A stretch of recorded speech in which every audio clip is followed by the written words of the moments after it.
मैं Atmaram Sharma, president pensioner welfare association Himachal Pradesh. 23 जुलाई को राज्य कार्यकारिणी की बैठक शिमला में हुई थी।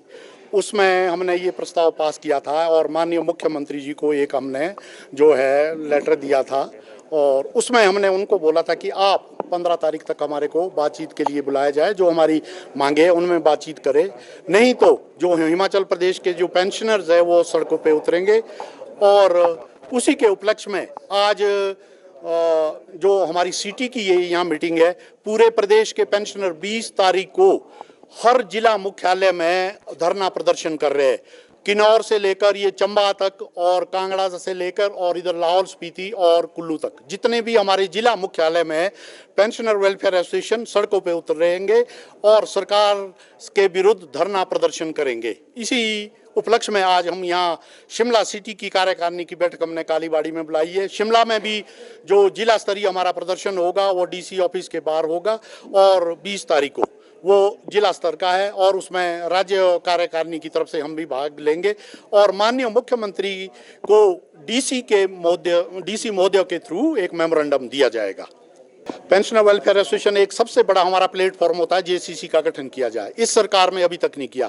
जहां तक पेंशनर की बात है, एम्प्लॉइज में तो ये 2-3 ग्रुप है, कोई एक ग्रुप बोलता है हमारे को बुलाओ, दूसरा बोलता है ये। पेंशनर में ऐसा कुछ नहीं है। 2006 से लेकर जब पेंशनर के लिए जेसीसी का गठन किया है, जो हमारा संगठन ही है, उन्हीं को बुलाते हैं। जीवानंद जीवन जी इसके पहले अध्यक्ष रहे और उसके बाद भी 3-4 जेसीसी में मैं खुद गया हूँ। इसके बाद हमारे उन्ना से विशिष्ट जी थे और पिछली जेसीसी जो जयराम के टाइम हुआ मैंने खुद भी अटेंड की है। तो हमारी मेन मांग ये होती है कि उसमें जो पेंशनर की मांगे है, वित्तीय मांगों के अलावा और भी एडमिनिस्ट्रेटिव कई चीज़ों की मांगे है वो होती है, पर आज तक हमारे से बातचीत नहीं की और ना ही हमारे को ये आश्वासन दिया कि हम कब जो है पेंशनर के लिए जेसीसी का गठन करेंगे।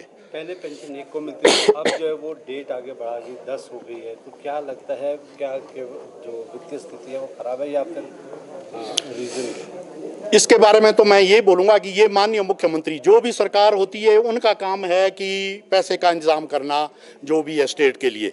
इसके बारे में तो जहाँ तक वित्तीय स्थिति की बात है, आज तक भी पेंशनर और एम्प्लॉयज़ को जो तनख्वाह 1 तारीख को मिली है और मैं भी 30 साल की आईजीएमसी में मैंने नौकरी की। उसके बाद ट्रेड यूनियन में मैं 80 से लेकर जुड़ा हुआ हूँ। 44-45 साल के इतिहास में कभी ऐसा नहीं हुआ कि पेंशन 10 तारीख को मिली है।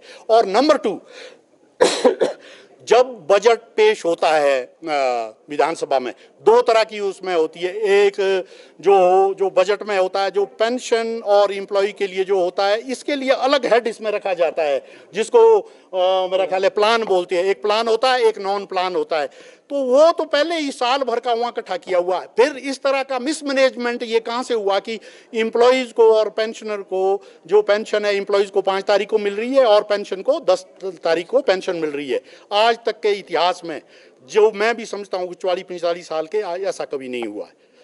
जो ब्यूरोक्रेसी है माननीय मुख्यमंत्री को उल्टे सीधे जो है इस तरह के उनको मिसगाइड कर रही है। पहले भी आपको मालूम होगा कि पीछे शायद 3 मार्च के ये ऑर्डर थे, जो हमारे को 6th पे कमीशन का एरियर मिलना था, वो इस तरह की कैलकुलेशन की कि 30 साल बाद मिले, जो हमारे आगे पोते होंगे उनको मिले। डीए का जो अभी तक जो दो किस्तें दी है, एक किस्त जो पिछली भी दी है इन्होंने, उसका एरियर भी अभी नहीं मिला। डीओ की किस्त के एरियर के लिए इन्होंने 5 साल कैलकुलेट की थी। पूरे प्रदेश में प्रदर्शन किया और विरोध किया कर्मचारियों ने और पेंशनरों ने जो विरोध किया, उसके वो नोटिफिकेशन वापस आई। उसके बाद पेंशनर के लिए पीछे इन्होंने एक नोटिफिकेशन की, हमने भी उसका स्वागत किया। उसमें यह था कि सब कैटेगरी के पेंशनर को कुछ ना कुछ मिले। सबसे बड़े जो पेंशनर है आज हमारे, जो जनवरी 16 से लेकर फरवरी 22 तक रिटायर हुए हैं, ग्रेजुटी पहले 10 लाख मिलती थी, अब वो डबल 20 लाख हो गई है। एक पेंशनर का 5-5, 7-7 लाख से लेकर ज्यादा पैसा जो है पेंडिंग पड़ा हुआ। इसके बारे में ना सरकार सोचती है ना ब्यूरोक्रेसी सोचती है। एक ऑर्डर जो इन्होंने अभी भी की है कि 75 साल से ऊपर पेंशनर को ये पेंशन हम देंगे, हम इसका स्वागत करते हैं। पर जो ये ऑर्डर भी थे उसमें ये लिखा था कि ये अगस्त के महीने में दे दिए जाएंगे। अगर ये पेंशन अगस्त के महीने में नहीं जमा होती तो इसके लिए डीडीओ रिस्पॉन्सिबल होंगे, पर आज 17 तारीख हो गई, ये भी नहीं हुआ। वो कितने लोगों को जानी थी? ये सिर्फ जो है सिर्फ ये 28,000 लोग हैं। जो 46,000 लोग हैं वो पेंशनर है जो 2016 और 22 के बीच रिटायर हुए। हमारी हर लेवल में ये बात हो रही है कि आप कम से कम, आपने पहले भी घोषणा की थी, ये जो कैटेगरी है पेंशनर को, मैक्सिमम इनका ड्यू सरकार के पास पड़ा है। कुछ एक जो पेंशनर है हमारे वो कुछ एक सेक्रेटरीट के हैं और कुछ एक बार के लोग हैं, उन्होंने हिमाचल प्रदेश हाई कोर्ट में रिट भी कर रखी है और जो सिंगल जज से उसका जो फैसला उनके फेवर में आ गया और उसमें ये भी बोला कि 6% इनको इंटरेस्ट दो। उसमें भी जो गवर्नमेंट है वो हर केसेस में, चाहे वो केसेस कुछ पेंशनर के भी है और जो हमारे फील्ड से है और कुछ सेक्रेटरीट के, गवर्नमेंट हमेशा अपील में गई है, डबल बेंच में गई है, एलपीए इन्होंने दायर किया है। उसके अलावा भी जो ये ब्यूरोक्रेसी है किस तरह के, ये मैं तो ये भी कहना चाहता हूं, अगर प्रदेश में इस तरह का कोई आर्थिक संकट है, कुछ भी है, 12% डीए तो ब्यूरोक्रेसी ले रहे हैं हमने तो डीए भी नहीं मिला। डीए तो महंगाई पर डिपेंड करता है, वो भी नहीं मिला, और बाकी वित्तीय लाभ है। इसके अलावा वित्तीय लाभ और महंगाई, अब तो जो ये पेंशन 10 तारीख को दे रही है सरकार, इसका हम घोर विरोध करते हैं।